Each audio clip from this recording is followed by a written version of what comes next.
আসসালামু আলাইকুম। সবাই কেমন আছেন? আশা করি ভালো আছেন।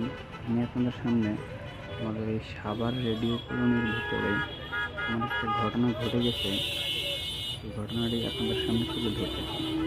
এই যে আমাদের সামনে যে একটা গাড়ি দেখতে পাচ্ছেন, এই গাড়িটি ইউটার্ন ঘোরার সময় এই বড় ভাইয়ের মোটর সাইকেলের পাশ দিয়ে ঘেঁষে যায়।